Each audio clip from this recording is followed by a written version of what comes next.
Aloha, it's good seeing you. Tell you what, with these rhythms on this Bad Bad Leroy Brown, the idea is just to keep that constant swagger and swing. So what I concentrate on is the tip of my finger up here to the back of my arm is kind of like a fulcrum, I guess. I'm trying to keep this matter of fact.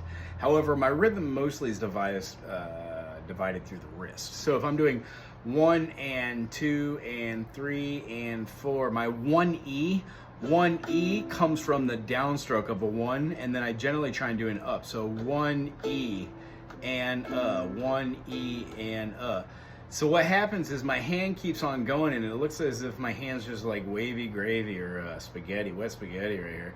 The concept is I want to do that, but only have one of my fingers at all time, kind of like brushing. So sometimes I do just my first finger and let it drape like this, and some of the practices I do are just this. Down, up, down, up, down, up, down, up, down, up, down, up, down, up. Or just pick one finger and get really good at that one finger. What I find is when I'm doing this, my two fingers want to do most of the work, so I just let them. They go and do the perfect right across the top, and then my upstroke is always the back of the thumbnail. So, concept behind that,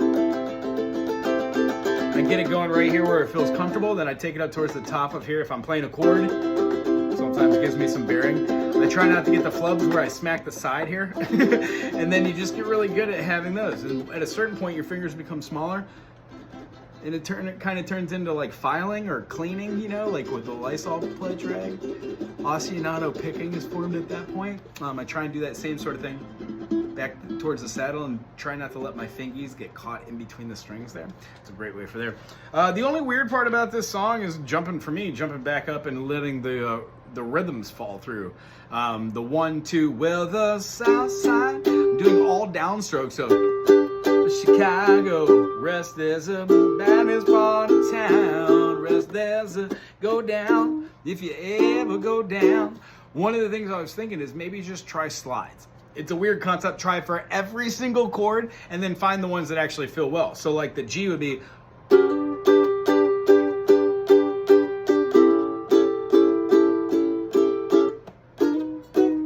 see how I did G was G flat with an open G, doesn't matter because you're moving right into it.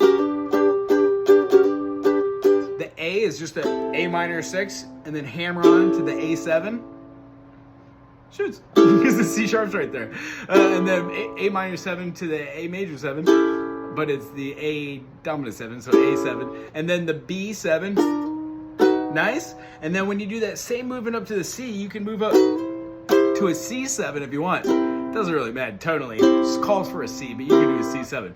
So try that with every single one of these, and what you'll find is the correlation between down, down, down, down, down, down, down, down, down, down, down, down, down, down, down, down, can be done with the hand keeping in rhythm and motion. And if you go slow enough, well, the south side of Chicago, there's a baddest parts of town, and if you ever go down there, you better beware of a man named Leroy Brown.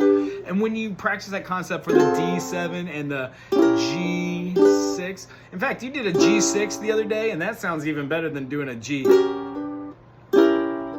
Yeah. But then I would go and go right to the 7.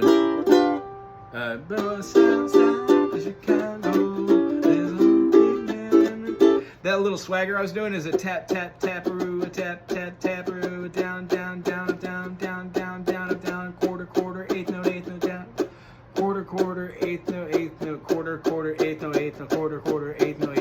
I think the last eighth note, the downbeat of that actually completes.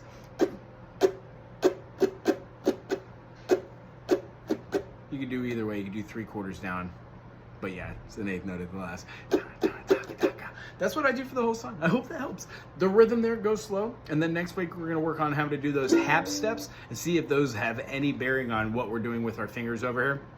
See if we can correlate that from this G, possibly even to the bar chord version of that. And what I was talking about in session was if you have a G major and a simple addition of one finger makes the E minor, maybe we look at our major chords like an F major being an F6, it's just a D minor. And then something like, I don't know, if we were doing a D major, if we were to play the minor, the B minor, and have that on, this top up here, it just turns that into a B minor 7. So the construct is by playing the minor 7 chords, by playing the minor chords, you're generally only a finger away, and we practice those basically in 2 different ways. This latter one is the harder one we talked about.